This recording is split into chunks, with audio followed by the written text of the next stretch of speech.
All right, cool. We're live. Welcome, folks. The next in our speaker series, we have David Cox. But first, I want to show you really quickly what's going on with CHATTcon 2021. So first of all, CHATTcon, online virtual conference. We have set this up and flipped the model such that you can watch all the content, the recordings. They're already available, actually. And then on June 25th and 26th, is where we come together purely for Q&A, interaction, discussion amongst participants, chatting with the speakers getting to talk to the speakers and such.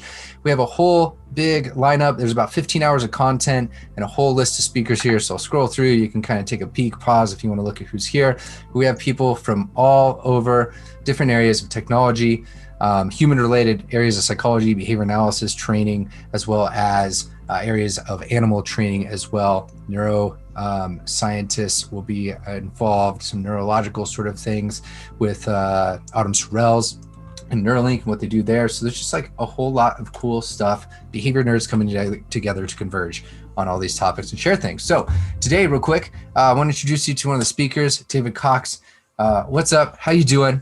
And can we kick off with what you do? I wrote in here, you're a behavioral Jedi. I think there's very few that can have that title because of your background and your training and what you do day to day. So welcome. Yeah, thanks, man. I'm excited to be here. And this conference idea, I think is amazing with the flip model and everything. I'm super pumped about it. And yeah, especially excited to watch the presentations beforehand, I think is an amazing opportunity. But in any event, David Cox. I'm currently the Chief Data Officer for the Behavioral Health Center of Excellence. And what Behavioral Health Center of Excellence does, for those that might be unfamiliar, they go around and organizations will ask them to come evaluate their systems, processes, clinical procedures, things like that. And through that evaluation process, they can then earn accreditation based on how well they score. Through that, we get a lot of data that comes in for those evaluations. And so my role there is kind of help bringing that all together into these larger data sets, so we can start leveraging some tools from artificial intelligence, machine learning, all that good stuff, to just learn more about the field. What does it look like? What seems to work well for some for companies, not so well for others. So then we can give that back to the community so we can improve ABA all around. Also have a training in ethics and bioethics, a master's in that degree. All that training is primarily clinical ethics. I got a little bit away from it for a bit, but then in particular the last 5-6 years, I started to talk more about clinical ethics and applied behavior analysis, and in particular how we can bring kind of like an EAB theoretical basic research lens to thinking about ethics and whatnot. And those all artificial intelligence and ethics smashed together in fun ways. So. And hence the behavioral Jedi comment, right? Like all this different training expertise coming together. What I really love is that you're trying to leverage, or you are leveraging, not even trying, you are leveraging technology to help make this sort of stuff like scalable at the end of the day. Yeah. So that's the idea. Specifically at the event this year, can you tease a little bit and like talk about what you kind of embedded into the presentation and why? Yeah. So what I love about this conference is the variety of people in the audience in terms of the disciplines and areas that they come from.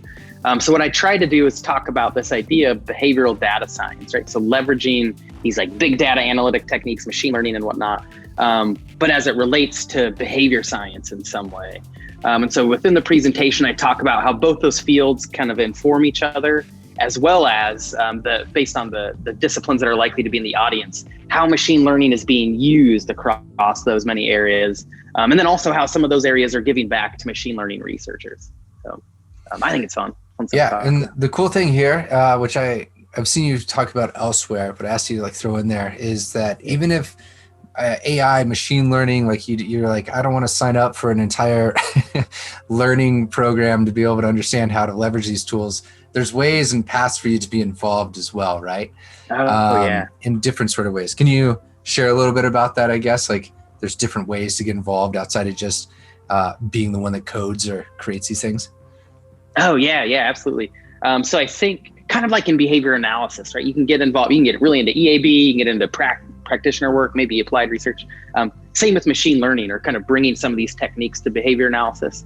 If you're really interested in learning how to code and digging into the math and computer science, you could be more of like a machine learning engineer and you could kind of take that path. Some people are just really interested in leveraging technology. And for those individuals, they maybe don't need to know how to code per se. They'll definitely need someone to help build out some of the machine learning tools. But they can kind of master the craft of how can I leverage technologies that exist for my specific use case in my clinical setting? And both of those individuals would be someone that probably is really interested in making this a primary component of their career. But even if that's not you, a lot of these tools need to be built using data from people that are collecting it in the real world setting where these things have to generalize. So if you're even interested in just kind of contributing and getting involved in that way, you could reach out to machine learning researchers and contribute your data, figure out what you currently collect that they could use. You could be a testing environment. They're building tools that eventually they want you to use. You can beta test it for them and things like that. So many ways to get involved.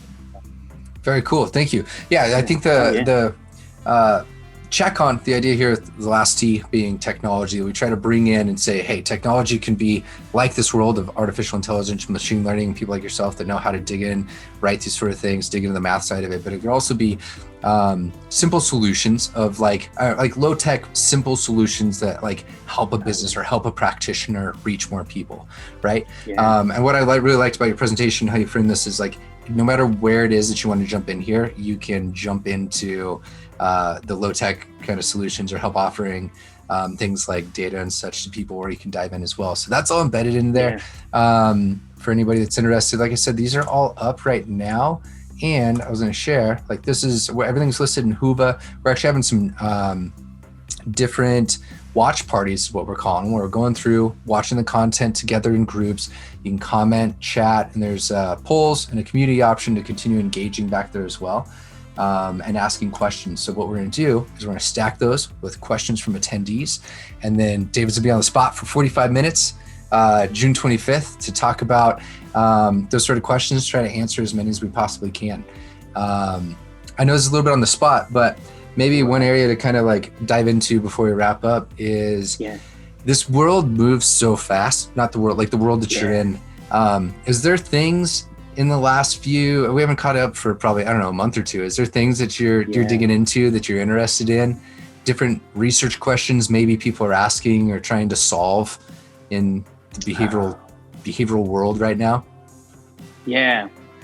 I don't know if there's a specific topic per se. Mm-hmm. I have felt, and maybe it's just the audiences I'm talking to, I don't know.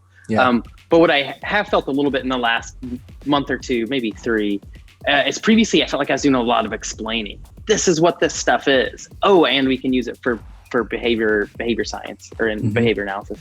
In the last month or two, I feel like that's starting to kind of take hold. People no longer are curious whether or not it applies. The assumption is that it does. And so people seem to be coming up with more novel, varied ideas of how they can use it.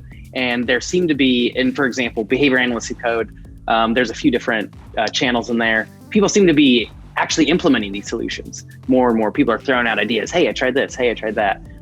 That's different. That feels new. And so that's really exciting because that means we'll have a lot of variation and selection in the next few years. Nice. Can you describe behavior analysts who code a little bit more? Oh, yeah, absolutely. So Behavior Analysts Who Code is a group that was founded last June, I think, is all good things during COVID, right in the heart of it. Essentially, it's a community for individuals who are behavior analysts and they either want to learn how to start programming and coding, or they're maybe a behavior analyst and they're interested in collaborating with someone who does know how to code. And the idea is to just create a community where it's a safe place. You come, you learn, ask questions, hang out with other people that are learning. We have monthly meetups where we often offer free CEU events where we talk about something related to coding and behavior analysis. It's a fun little community. What's the website again? Codingbehavioranalysts.org, I believe.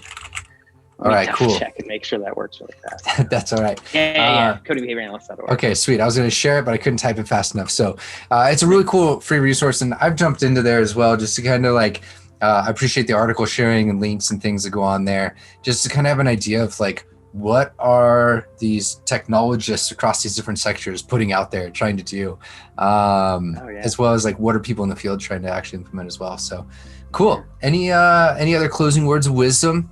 Anything else before we wrap up? Anyone that you're wisdom. Or anything that you're really hyped for or stoked for in the conference? Neuralink. my top. Yeah, that's just gonna be a great talk. No, but generally, what I also love about conferences like this is contacting areas of the research literature and topics that I may have never even considered contacting before. So I'm excited to catch that one talk that I may or may not have been interested in, but something in there pops out and I think, oh shit, that's cool. Yeah, we need to investigate that further. And yeah, it's gonna be a lot of fun. Sat through, recorded, edited everything. I can guarantee that there's something like that in every single one that I experienced. I hope it happens for everybody else as well, because there is stuff where you're just like, what? I don't want to spoil anything, so I'll have to tell you stuff afterwards about the Neuralink one. There's some really cool stuff in the back end of that one when it comes to some of the procedures being used and just how ethical of an approach it is at the end of the day. So cool. All right, let's wrap up the live there.